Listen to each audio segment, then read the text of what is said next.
હર હર મહાદેવ મિત્રો, જય ગિરનારી, જય ભવનાથ મહાદેવ।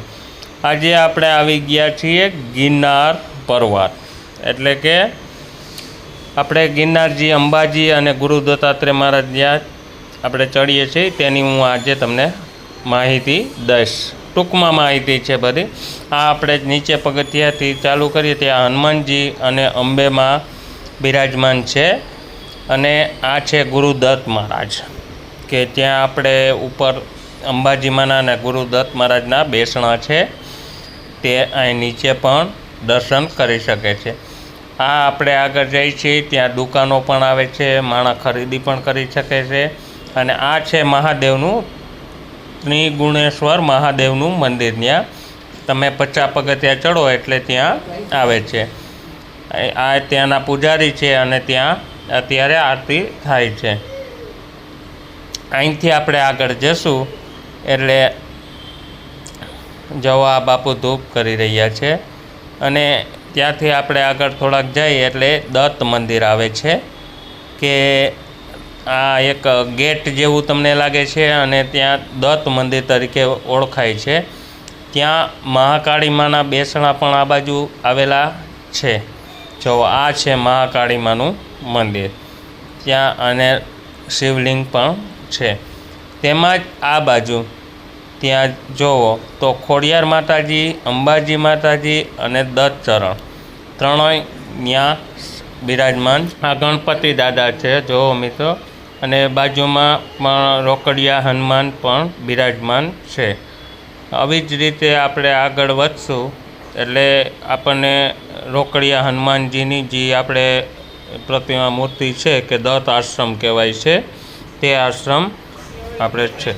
આ છે તે પંચ પાંડવ ડેરી કહેવાય છે કે ત્યાં જગ્યા આવેલી છે, ત્યાં આપણે આજે આવી ગયા છીએ। આ શીતળા માતાજીનું મંદિર છે આગળ, એટલે રસ્તામાં જે મંદિરને આવે છે તેની ટૂંકમાં હું તમને માહિતી દઉં છું। આ હનુમાનજી છે, આ માતાજી સાક્ષાત અહીંયા બિરાજમાન છે, અને અત્યારે આપણે 500 પગથિયા નહીં 800 પગથિયા ખોડિયાર માતાજીનું મંદિર આવે છે કે રસ્તામાં, ત્યાં આપણે અત્યારે પહોંચી ગયા છીએ। આ છે ખોડિયાર માતાજીનું મંદિર કે ત્યાં બહુ પરચા પણ એના એવા છે માતાજીના, અને માતાજી સાક્ષાત છે એવું કહે છે। અહીંયા આ માતાજી, અને આ આગળ જાય એટલે ત્યાં આપણે જ્યારે ગિરનાર ચડીએ ત્યારે આપણે બેસવા માટેની જગ્યા છે। આ છે તે રોપવે છે, અને તેની જ બાજુમાં મામાદેવનું પણ મંદિર પણ આવેલું છે, અને એની બાજુમાં જ જયશંકર એટલે શિવલિંગ પણ નાનકડી એવી છે। અને આ છે તે એક ત્યાં પથ્થર છે, અને ત્યાં એક જગ્યા છે હનુમાનજીની।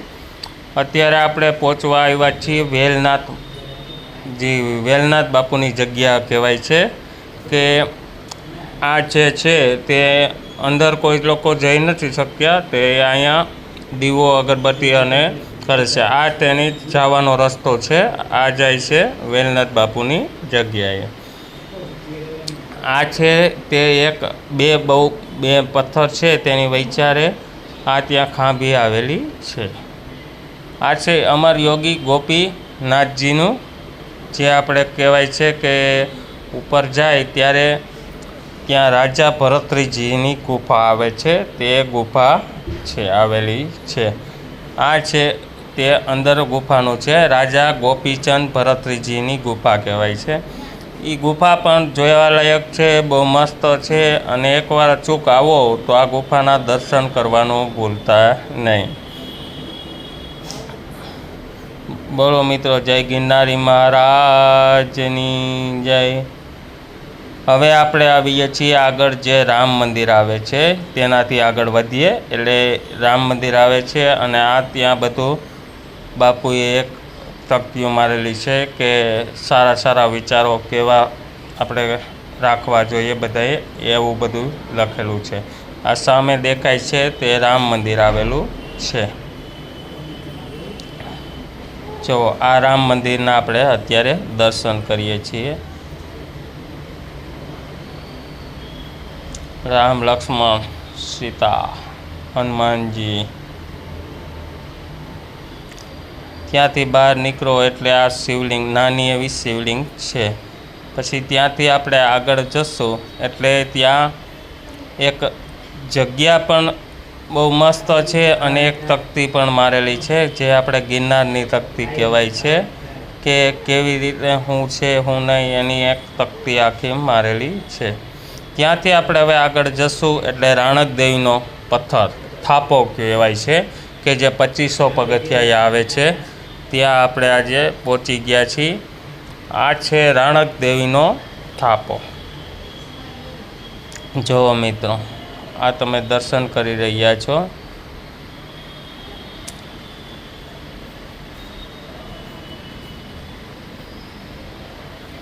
આ છે આપણે તેનાથી આગળ જાય એટલે સુવાવડીબાઈનું ડેરું જે કહેવાય છે, કે જે ભગવાને સાક્ષાત ત્યાં આપણે સુવાવડીબાઈનું ડેરું કહેવાય છે, પણ ત્યાં સાક્ષાત દૂધ અને ગોળની ધારાવાળી કરી હતી. આ તે પટો દેખાય છે કે ભગવાને ખુદે કરેલી છે. તો જુઓ મિત્રો, આ જે છે એ ત્યાં ખાડો પડી ગયો છે. અત્યારે આપણે આવી ગયા છીએ. ત્યાંથી ઉપર જાય એટલે ત્યાં માતાજીના નાના નાના મંદિરો બનાવવામાં આવ્યા છે. જુઓ મિત્રો, આ છે ખોડિયારમાં છે, ઓલા મહાકાળીમાં છે. જો આ મહાકાળી માતાજીનું આવેલું છે. અને ત્યાંથી આગળ જાય એટલે આપણે દત્ત મહારાજનું જે કે અંદર ગુફા આવેલી છે અને દત્ત મહારાજના પગલાં છે, ગુરુ દત્ત મહારાજના. ને હવે આપણે આવી ગયા છીએ જૈન દેરાસર, કે ઉપર જે લોકો નેમિનાથ ભગવાન જૈન દેરાસર જે કહેવાય છે, તે આપણે ગેટમાંથી અંદર આવીએ એટલે આ જો મસ્ત મસ્તના એટલામાં નાના નાના મંદિરો આવેલા છે, બધા અસલ મંદિરો છે. અને હું તમને આજે જૈન દેરાસરના પણ દર્શન કરાવી. આ છે એ ભૈરવ દાદા છે. આ છે તે જૈન દેરાસરનો મેઇન ગેટ કહેવાય છે, કે જે અંદર આપણે નેમિનાથ ભગવાનના દર્શન કરવા જાય ત્યારે અહીંથી આપણે જઈ શકીએ છીએ અને દર્શન કરવા જાય. આ છે જૈન દેરાસર, બરાબર. હવે આપણે અહીંથી આગળ જઈશું એટલે કે ત્યાં એક ગેટ જેવું આવે છે અને ત્યાં લખેલું છે 3100 ફીટ, કે અહીંયા આ ઊંચાઈ 3100 ફીટ ઊંચી અહીંયા ઊંચાઈ આ છે એમ, એવું આજ વર્ષો ત્યાં રાજાશાહીને વખતમાં લખેલું છે. હવે આપણે આવીએ છીએ રાજુલ માતાજીની ગુફા આવેલી છે, જે કે આ ગુફા પણ બહુ મસ્ત ગુફા છે અને એકવાર જોયા જેવી છે. ત્યાંથી આપણે આગળ જાય એટલે લક્ષ્મી માનું મંદિર આવે છે, કે બહુ મંદિર એટલું બધું નથી પણ મંદિર જેવું બનાવેલું છે. અને એક પતરામાં છે મહાલક્ષ્મી માનું મંદિર આવેલું છે. એના જ બાજુમાં અન્નપૂર્ણા માતાજી છે, કે તે બિરાજમાન છે. જો આ છે અન્નપૂર્ણા માતાજી. ત્યાંથી આપણે આગળ જશું એટલે આ છે સાચા કાકાની જગ્યા કહેવાય છે, કે ત્યાંથી તમે આગળ જાવ એટલે અહીંયા પાણીનો પરબ પણ ચાલુ છે અને એમના માણસને ફ્રી ઓફમાં પાણી પાવામાં આવે છે. તમારી યથાશક્તિ દાન પ્રમાણે જે રૂપિયો, 2 રૂપિયા, 5, 10 રૂપિયા આપણે ધરી શકીએ છીએ. ત્યાંથી આગળ જાય એટલે ગુરુદત્ત મહારાજની એક મંદિર વચારે આવે છે, કે તેને કહેવાય છે દત્તાત્રેય દર્શન. જો આ હું તમને કરાવી રહ્યો છું અત્યારે દત્તાત્રેય દર્શન. જો મિત્રો, કેવા મસ્ત ભગવાન દત્તાત્રેય ભગવાનના દર્શન છે. ત્યાંથી આપણે આગળ જઈશું એટલે મહાકાળી માનું મંદિર આવે છે. મહાકાળીમાં પણ બિરાજમાન ત્યાં જ છે. આ છે એ મહાકાળી માતાજીનું મંદિર આવેલું છે. તેની જ બાજુમાં મહાદેવ, કે ત્યાં જો મહાદેવની શિવલિંગ પણ બહુ મસ્ત છે અને નાનું એવું જ મંદિર છે, બહુ મોટું નથી. આ છે મહાકાળી માતાજીનું મંદિર. અને હવે આપણે આવી ગયા છીએ અંબાજી મંદિર, કે જે ઉપર આપણી પહેલી ટૂંક કહેવાય છે અંબાજી માતાજીનું મંદિર. ત્યાં આવી ગયા છીએ કે સાક્ષાત અંબાજીમાં અહીંયા બિરાજમાન છે તેવા હું આજે તમને જય સતીમાં, અહીંયા સતીમાનું મંદિર છે, આ છે તે અંબાજીમાનું મંદિર આવેલું છે। જો મિત્રો મારાથી કાંઈ બોલવામાં ભૂલભાલ થઈ જાય તો મને માફ કરજો, બરાબર। આ ત્યાંની યજ્ઞકુંડ આવેલો છે અને આ છે તે અંબાજીમાના પગથિયા આપણે ચડી અને ઉપર મંદિર તરફ જઈ શકીએ છીએ। કાં તો કે ત્યાં વિડીયો ઉતારવાની મનાઈ છે અંદર, એટલે ત્યાંનો વિડીયો હું બતાવી શકું એમ નથી, બરાબર મિત્રો। આ છે એ ચંદ્રમાના દર્શન છે। જો મિત્રો આ આપણે રોપવેની બાજુમાં, જે રોપવેમાં આવતા જતા લોકો અહીંથી આવી શકે છે અને પણ જઈ શકે છે। આ છે તે રોપવેનું સ્ટેન્ડ છે, જો રોપવે આવે છે અને જાય પણ છે મિત્રો। ત્યાંથી આપણે હવે ધીમે ધીમે આગળ વધશું, એટલે અત્યારે આપણે હવે ગુરુદત્ત મહારાજ બાજુ આપણે પાછળની સાઈડ, પાછળની સીડી બોલાય છે, ત્યાં આપણે જવા માટે નીકળશું। આ છે તે પાછળની જગ્યા છે કે ગુરુદત્ત મહારાજ, જો અહીંથી દેખાય છે તમને, આ ગુરુદત્ત મહારાજ છે અને આ ગુરુ ગોરખનાથનો ધૂણો કહેવાય છે। ત્યાં આપણે હવે આગળ ધીમે ધીમે જશું। આ જે હું તમને આ જે છે તે આખા ગિરનારની માહિતી તમને આખા વિડીયોમાં ટૂંકમાં માહિતી આપીશ। આ અંબાજી માતાજીનું મંદિર છે। આ છે ત્યાં બાજુમાં જ એક ડેમ આવેલો છે, તે ડેમ છે। આ ગોરખનાથ મઢી કે જે આપણે ઉપર ગોરખનાથ ધૂણો કહેવાય છે, કે ત્યાં જો હવે હું તમને ત્યાંના દર્શન કરાવીશ। આ મંદિર ત્યાં ગોરખનાથનું આવેલું છે। જુઓ મિત્રો આ ગુરુ ગોરખનાથ, જે અહીંયા ગોરખનાથ તરીકે કહેવાય છે, તેના હું તમને દર્શન કરાવી રહી। આ છે તે ગુફા છે કે આમાંથી ગળકવાનું આપણે હોય છે, બોલો। આ ગુરુ ગોરખનાથની જ્યાં આપણે બારોબાર જ છે તે હું તમને બતાવી રહ્યો છું। આ છે ત્યાં ત્રિશૂલ અને આ બધું રાખેલું છે, ત્યાં હર હર મહાદેવ હર કહે છે બધા એમ।